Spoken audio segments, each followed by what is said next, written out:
Egaan kabajamtoota hordoftoota chaanalii keenyaa akkam jirtu nageenyi badhaadhaa isiniin jecha. Nageenyi Waaqaa bakka jirtanitti isiniif haa ta'u. Odeeffannoowwan haaraa dhimma odeeffannoo daballii mindaatiin wal qabatan ilaalchisee odeeffannoowwan jiran isin biraan ga'uudhaaf amma kan viidiyoo kana qabadhe isiniif dhiyaadhee jiru jechuudha.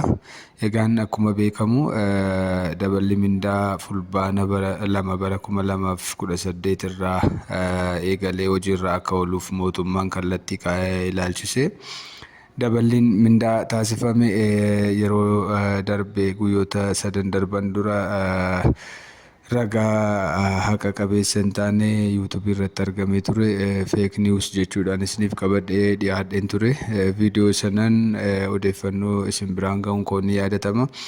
Har'as egaan odeeffannoo daballii mindaa kanaan wal qabate miidiyaa hawaasaa irratti gadhiifamee jiru ilaalchisee anis odeeffannoo sirriidha jedhu isin biraan ga'uudhaaf viidiyoo kana qabadhee isiniif dhiyaadheera jechuudha.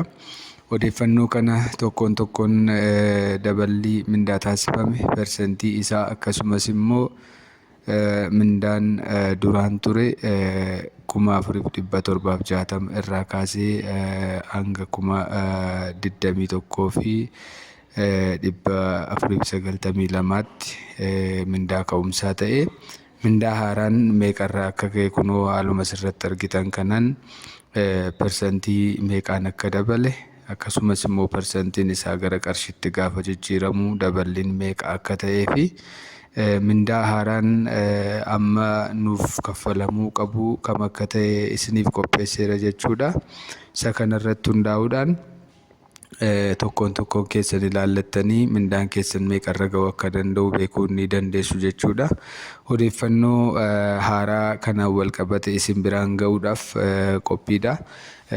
Chaanalii kanaaf warri haaraa taatan sabiskiraayibii gochuu hin dagatinaa. Viidiyoon kun namoota baay'ee bira akka ga'uu fi sheerii gochuu hin dagatinaa isiniin jecha. Sabiskiraayibii gochuudhaan warri haaraa taatan miseensa chaanalii kanaa akka taatan kabajaan isin gaafanna.